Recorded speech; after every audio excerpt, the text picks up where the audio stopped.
Welcome to the second of these videos on the poem Exposure by Wilfred Owen, written in 1917.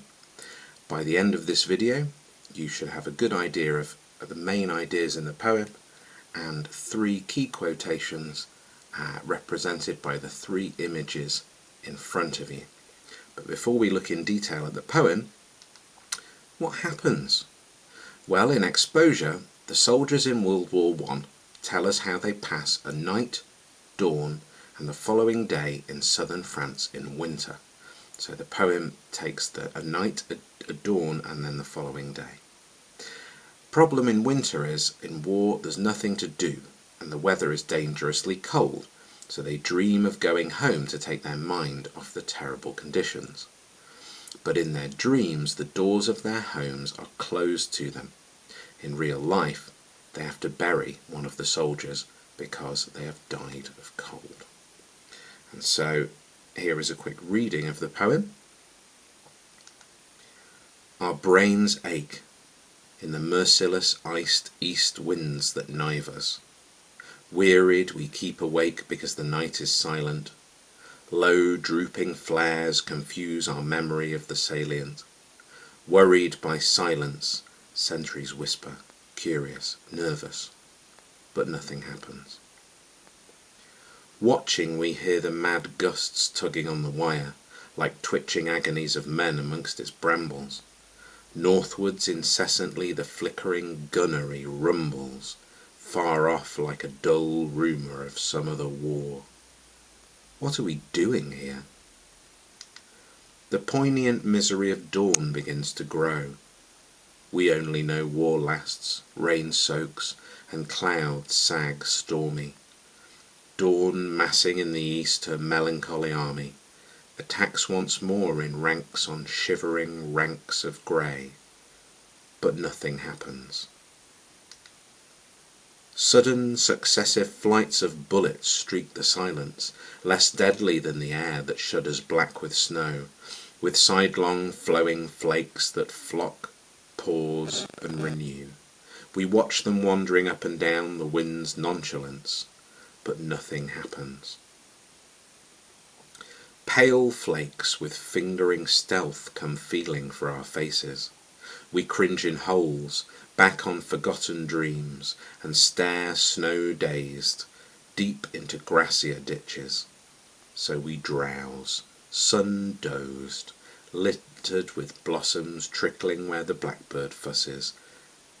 Is it that we are dying? Slowly our ghosts drag home, glimpsing the sunk fires, glozed with crusted dark red jewels. Crickets jingle there. For hours the innocent mice rejoice. The house is theirs, shutters and doors all closed. On us the doors are closed. We turn our back to our dying. Since we believe not otherwise can kind fires burn, now ever a sun smiles true on child or field or fruit. For God's invincible spring our love is made afraid. Therefore not loath we lie out here, therefore were born, for love of God seems dying. Tonight this frost will fasten on this mud and us, shrivelling many hands and puckering foreheads crisp. The burying party, picks and shovels in shaking grasp, pause over half-known faces. All their eyes are ice, but nothing happens. So here is some vocabulary, some words that are really important and useful to talk about this poem. The first is collective experience. This poem is told in the first person plural, we. The pronoun used is we. So this is the experience of a group of people, not just one. It's collective experience. There is another idea in this poem that nature is malicious. Malicious means trying to do you harm. And the winds that knife us, the cold, the wind, all of this shows nature being malicious. Futility is a key idea in this poem. Futility means that something is pointless and will not achieve anything. So they think the war is futile, and futility is the atmosphere in this poem. The poem is also about a loss of faith. So when somebody stops believing in God, they lose their faith. And the poem, like Kamikaze, features a metaphorical death, an idea that even though someone is still alive, a kind of key part of them has died. So what you could do now is pause the video here and look at these, write a sentence with each of these terms in to show how it is related to exposure. The first one's been done for you. The poem is about the collective experience of a group of soldiers in World War I.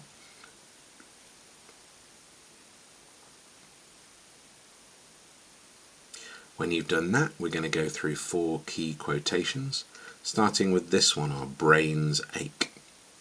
So the pronoun our shows this is the collective experience of many British soldiers, not just one.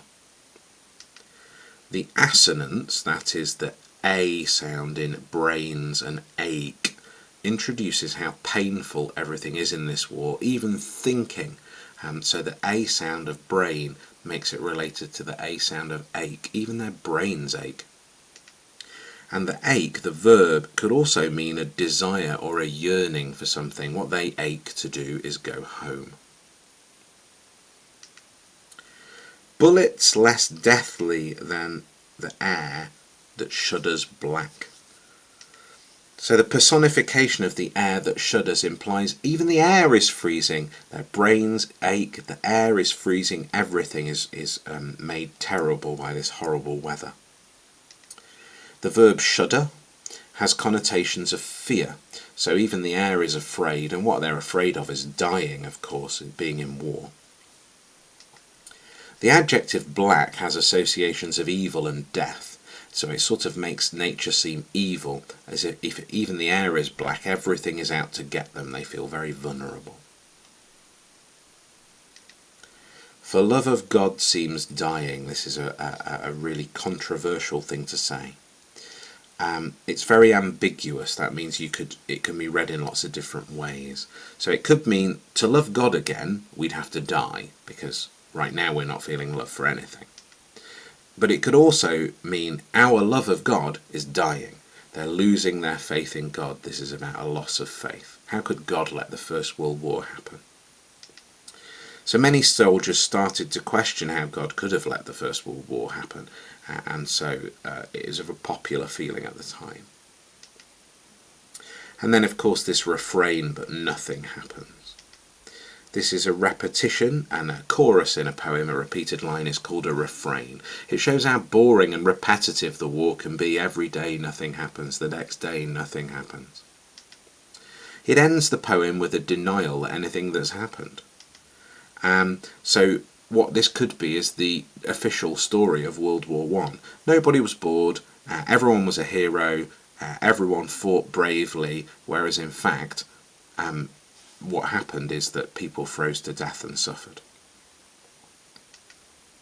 So on your mind maps or revision cards, please could you learn these quotations and a few things to say about them.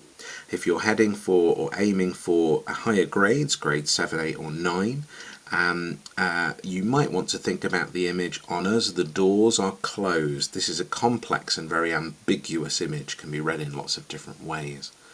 The doors could symbolise the gates to heaven, so if they've lost their faith in God and know that when they die they'll simply be dead, they won't be going to heaven. It could represent the attitude of those at home. They've closed the doors of the soldiers' homes because they love the idea of being married to heroes and having daddies who go and fight in a war. They don't want terrified soldiers who want to come home, and that's in fact what we have here. Lastly, perhaps the doors could show how the soldiers have changed. They can't really be allowed back into home like before they went to war, because they've changed forever. They're different people. The door to that home in the past is closed forever. I hope that's useful, and please do look at the other videos in our range for this unit.